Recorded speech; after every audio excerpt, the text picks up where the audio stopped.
Hey listeners, this is your host Brad Kipling with my co-host Jessica Brown, welcoming you to this week's episode of Losers in History. If you missed our last podcast, you should check out our verdict on our last loser. Hey guys, it's Jessica. Now for those of y'all joining us for the first time today, let me give you a little background on how this show works. Each week we pick a figure in history that isn't well known, and we discuss whether they should stay forgotten or be remembered. This week, Alexander Gordon Laing will be put on trial. Today, to tell us a little bit more about this figure, we have Dr. Reginald Jenkinstein and Guillermo Tapia. Thanks for coming today, guys. Thanks for having us. Good to be here, Jessica. Dr. Reginald, will you please tell the audience who Alexander Gordon Laing is? Alright, so Alexander Gordon Laing was a Scottish explorer. He was funded by England's African Association to find Timbuktu. Laing's expedition led him across the Sahara Desert, and he became the first European to make it to the legendary city. Why Timbuktu? Why is it so important? Well, as Irene Waters mentioned in her article, The Road to Timbuktu, the city wasn't always legendary. In 1324, Mansa Musa, the Emperor of Mali, went on a pilgrimage to Mecca. On his way there, he would stop in towns and dole out gold by the pound. Was this guy made of money or something? Yeah. During his stay in Timbuktu, enough gold had accumulated to spread stories around the world about a city paved in gold.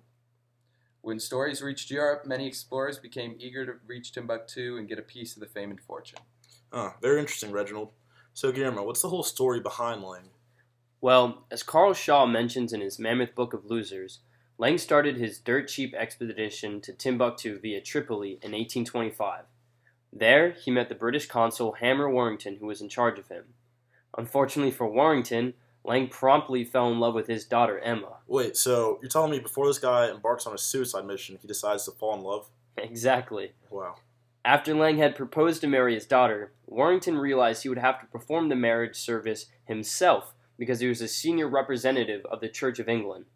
So obviously, Warrington refused to accept this marriage, but he quickly changed his mind when his daughter attempted to kill herself with poison. She tried to kill herself? Brad, Yeah. Doesn't that sound like Romeo and Juliet? Yeah, something like that.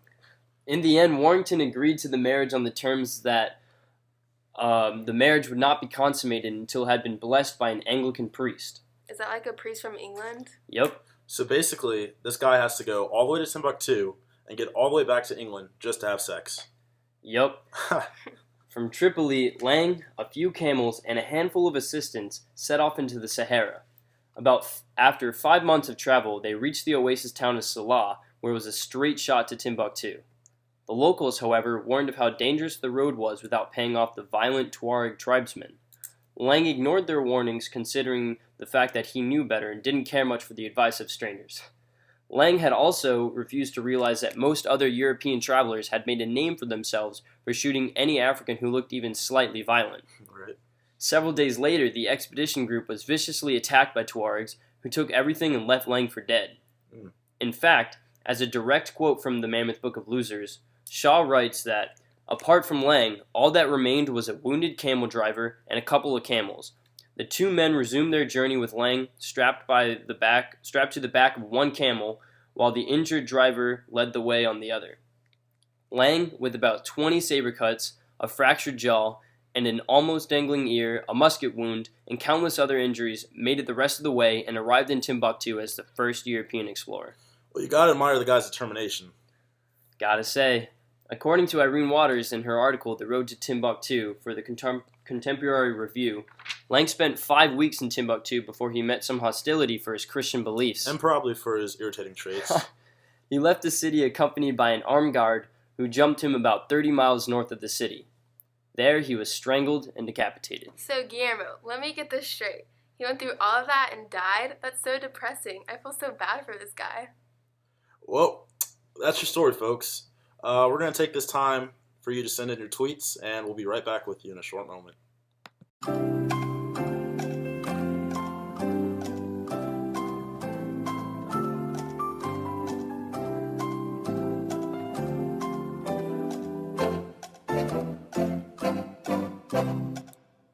Hey guys, welcome back to the show.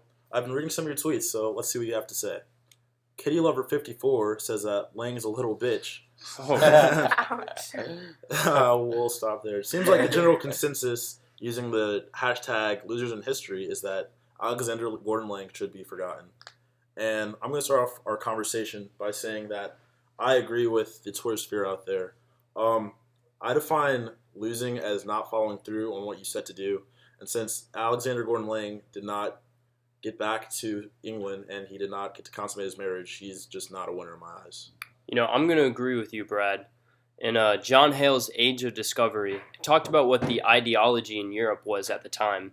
And there was this movement of individualism and a big stress on honor and fame. And in this sense, Lang never returned back to England, and he was never famous for what he did. So in the sense of society, he really didn't achieve what he wanted to do. Yeah, I don't know, Guillermo. I'm going to have to disagree with you on that. I personally believe that someone is a failure when they give up on their goals. However, Alexander Gordon Lang definitely did not give up. He got attacked, lost his arm and his ear, and then still went to Timbuktu. Because of that, he's a winner in my eyes. Yeah, I definitely have to think that Lang should be remembered. He made it to Timbuktu in a way that no one else had done it before by going through one of the deadliest climates in the world. I don't know, guys. I just feel like that's giving him a participation award. I mean, he didn't actually achieve what he set out to do, so he's just not really a winner. Well, yeah, but if a tree fell in the forest and no one was there to hear it, did it actually fall? Yeah. Exactly. So even though no one actually saw Lang accomplish his mission, he still did it. All right.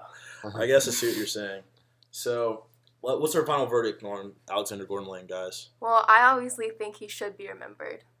He did survive 5 months of travel in one of the deadliest climates on Earth, so I'm going to have to agree. I think that the facts are all there. I think that he definitely should be remembered. Well, I was initially against him being considered a winner, but after Jessica's eloquently stated analogy, I'm going to have to switch my decision to considering him a winner in history. Well, case closed, ladies and gentlemen. Go tell all your friends who Alexander Gordon Lang is, because he definitely should be remembered in history. All right, folks. Well, that's it. Make sure to send in your tweets about what you thought about this week's episode and who we should put on trial next week.